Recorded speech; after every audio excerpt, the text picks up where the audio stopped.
ऐसी एकादशी जिसको शील नामक कला, लज्जा नामक कला साधक में प्रकट हो जाती है, ऐसे व्रत को करने वाले का आवागमन छूट जाता है।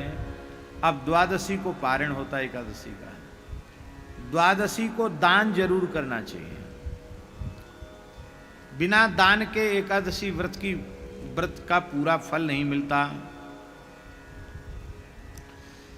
फाल्गुन मास की जो एकादशी है, क्योंकि यहाँ गोस्वामी तुलसीदास जी ने फाल्गुन मास के शुक्ल पक्ष से लेकर के पूर्णिमासी तक की तिथियों का वर्णन किया है, तो फाल्गुन मास की एकादशी का नाम है आमल की। ये विष्णुलोक की प्राप्ति कराने वाला है। इसमें व्रत की विधि भी बताई गई है। और द्वादशी को व्रत कर पूजा की सारी सामग्री ब्राह्मण को देना चाहिए। पर ब्राह्मण को वस्त्र, अन्न, द्रव्य आदि का दान करके भोजन करा के और फिर इसके बाद स्वयं द्वादशी का पारण करना चाहिए। तो द्वादशी साधन में दान रूप ही है। दान के बिना द्वादशी सफल नहीं होती है। दान कितने प्रकार के हैं, बहुत ध्यान से सुने, ये सब विषय बहुत ही सुंदर विषय है। दान कितने प्रकार के होते हैं? 4 प्रकार के दान होते हैं। एक नित्य, कुछ ऐसे दान होते हैं जो नित्य ही देना चाहिए। जैसे गाय को ग्रास का दान नित्य देना, गोग्रास नित्य ही देना चाहिए, एक भी दिन छोड़ना नहीं चाहिए, गोग्रास अवश्य देना चाहिए। बहुत सी ऐसी चीजें हैं जिनका रोज दान किया जाता है। और एक नैमित्तिक, जैसे संक्रांति हुई, सोमवती अमावस्या हुई, अक्षय तृतीया हुई, अक्षय नवमी हुई, कोई विशेष पर्व हुआ तो उस समय निमित्त उसको दान, काम में किसी कामना की पूर्ति के लिए दान। और अंतिम दान है विमल। कितने हैं? 4 प्रकार के दान हैं, नित्य, नैमित्तिक, काम्य और विमल। निष्काम भाव से केवल भगवत प्रसन्नता के लिए किया गया दान, उसको विमल कहा गया है।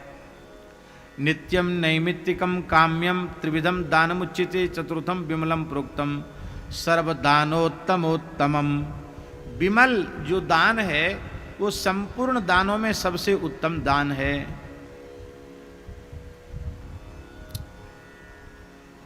भूमिदान, अन्नदान, विद्यादान, गौदान, प्राणदान, धनदान, पुत्रदान, स्वर्णदान, गोदान, रत्नदान, गृहदान, स्त्रीदान, जीवनदान, नेत्रदान।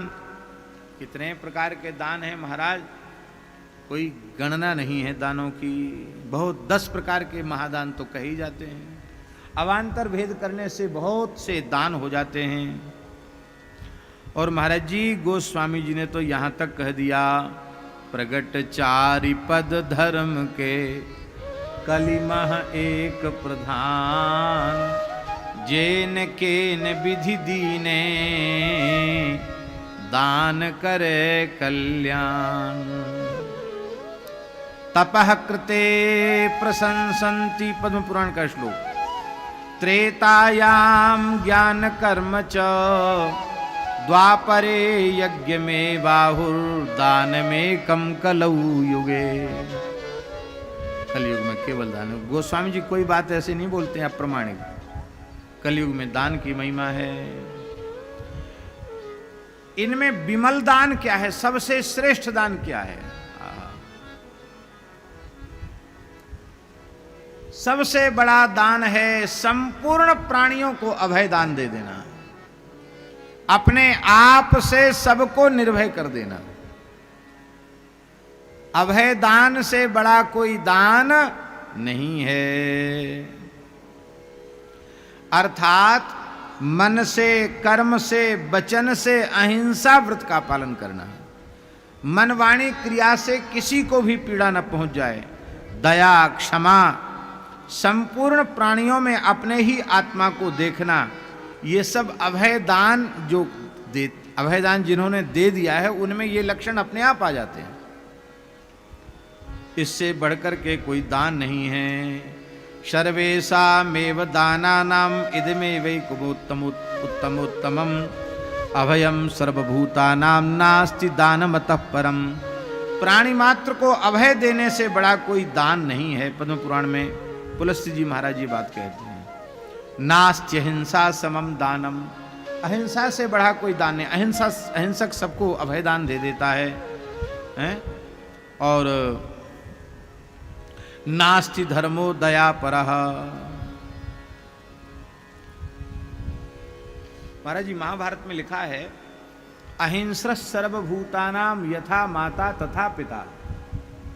जिसने अहिंसा का व्रत ले लिया है अर्थात सबको अभय दान दे दिया है, वो प्राणी मात्र का पिता माता है, वो जगत पिता जगत माता है।